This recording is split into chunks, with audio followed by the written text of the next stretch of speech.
예수님이 제자들에게 너희는 나를 누구로 하느냐 물었을 때 시몬 베드로가 대답했습니다. 주는 그리스도시요 살아계신 하나님의 아들이십니다. 다시 말하면 예수님은 나의 주님이십니다. 주는 했기 때문에. 그리고 메시아십니다. 구원자십니다. 하나님이십니다. 이렇게 말했습니다. 그래서 예수님을 주와 구주로 고백하는 신앙은 반석과 같습니다. 이런 신앙 고백 위에 교회를 세우시는 것입니다.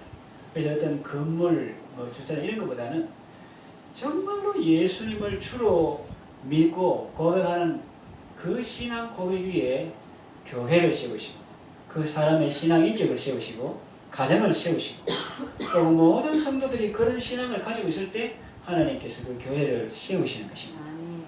사람이 마음으로 믿어 의에 이르고 입으로 신하여 구원에 이른다고 했습니다. 그래서 우리가 예수님이 이 땅에 오셔서 하신 일을 우리가 마음으로 믿고 입으로 예수님을 과연 나의 주님이시다, 나의 주인이시다, 내 인생의 삶의 주인이시다 시인할 때 구원받는 것입니다. 그러니 입술의 고백이 일단은 중요합니다. 그와 함께 중요한 것이 있으니 바로 삶으로 드리는 신앙 고백입니다. 따라합시다. 입술로 고백하고 삶으로도 고백하자. 삶으로 드리는 신앙 고백은 어떤 것인가? 첫째로 내 시간의 주인입니다. 내게 주어진 시간은 나의 시간이 아닙니다. 주님이 내게 허락하시고 주신 시간입니다. 내 마음 내 뜻대로 사용할 것이 아니라 주님의 뜻대로 사용해야 합니다. 모든 시간이 다 주의 것입니다. 라는 고백으로, 신앙 고백으로 주일을 성수합니다. 사실 주일만 아니라 모든 날이 다 주의 날이지만은 주일을 거룩하게 지킴으로 그 신앙을 삶으로 고백하는 것입니다. 그리고 매일은 주님이 내게 주신 것이라는 신앙으로 하루하루를 기도와 말씀으로 시작하는 것입니다. 주의 은총을 구함으로 하루를 출발하는 것입니다. 복음성가 가사와 같이 오늘 집을 나서기 전 기도했나요? 오늘 받을 은총 위에 호소했나요? 그렇게 기도와 말씀으로 하루를 출발하고 또 잠자리에 들기 전에 기도합니다. 기도는 하루를 여는 열쇠요, 하루를 닫는 자물쇠와 같은 것입니다.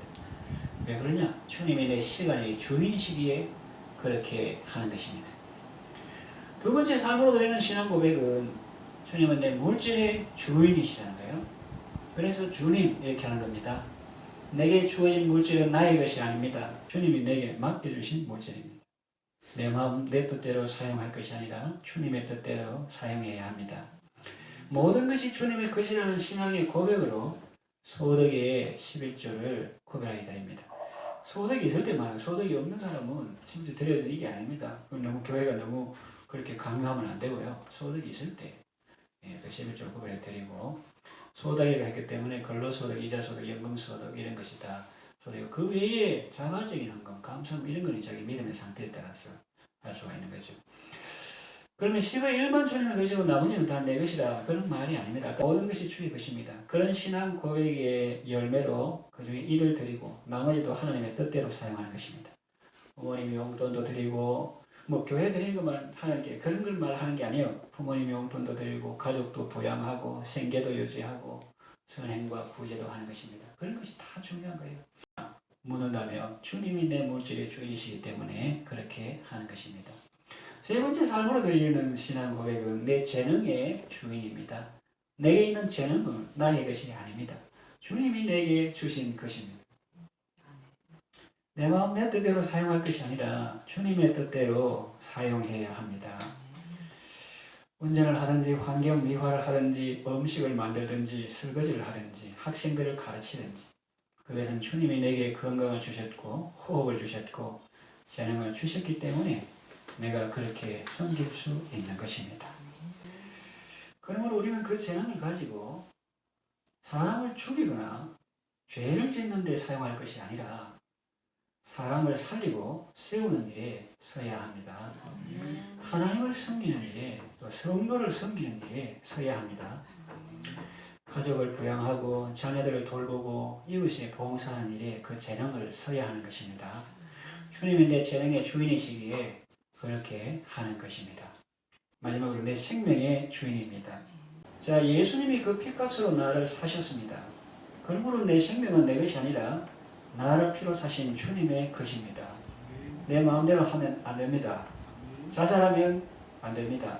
우리가 보는 찬송가 317장에 보면 내 주 예수 주신 은혜 하늘 것만 내 주 앞에 이 적은 것 다 드리니 주 예수여 내 정성을 받으소서. 주 날 위해 보배로운 피 흘리사 그 귀하신 생명까지 다 주시니 내 천한 몸 이 생명을 왜 아끼랴.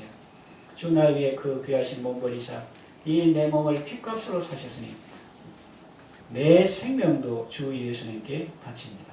이렇게 우리가 찬송하며 고백하는 것은 주님이 내 생명의 주이시기 때문입니다. 그래서 말씀을 정리해 마치겠습니다. 올바른 신앙 고백은 주님의 기쁨이 됩니다. 여러분, 우리가 뭘 많이 들어서 이런 것도 있지만 어떤 삶의 결단의 순간에, 기로의 순간에 이 삶으로 신앙 고백할 때, 야, 주님, 네 입술로 고백하는 게 정말이네, 네 삶으로 그 열매를 보여주네. 신앙 고백은 주님의 기쁨이 됩니다. 네가 내를 정말로 주인으로 인정하는구나. 뒷방노인 취급 안 하고 이렇게 하시는 거죠. 그리고 주님은 우리의 신앙 고백 위에 그분의 교회를 세우시는 것입니다. 여러분, 안 믿는 남편 자녀도 마찬가지예요. 그분이 정말로 인생의 아픔, 고난 이런 것 가운데서 그 아픔 자체는 안 좋고 장애되는 건 안 좋지만 그러나 그거를 통해서 우리의 생명과 호흡을 주장하시는 분은 주님이시다. 주님만이 나의 힘, 나의 방패, 난 참소망. 이렇게 하면 그 사람은 제일 소망이 있는 사람입니다. 반대로 아무리 평안하고 등 따시고 배불러도 이거 주님이 주인인지 모르고 자기가 주인인 사람은 아직 뭐 교회 좀 속된 말이지만 쓸모없는 사람이에요. 그래서 예수를 제대로 믿으려는 사람은 세상에 대해서 빨리 실망해야 되는 것입니다. 자기에 대해서 빨리 실망해야 되는 것입니다. 자기에 대해서 실망 안 하는 사람은 주를 붙들 수가 없어요. 실망할 거면 빨리 자기에 대해서 실망하고 세상에 대해서 실망하고 주님밖에 없습니다. 그렇게 신앙 고백하면 주님 뭐라고 약속했어요? 그 반석 위에 내가 내 교회를 세운다. 그 신앙을 하나님께서 기뻐하시고 거기에 복을 주시고 그 믿음에 복을 주시고 신앙 인격에 복을 주시고 가정에 복을 주시고 그 사람 때문에 그 자녀에게도 복을 주시고 남편도 복을 받게 하시고 그 눈에 보이는 지역 교회도 하나님께서 건강하게 세워주시는 것입니다. 그럴 수밖에 없는 거 아닙니까?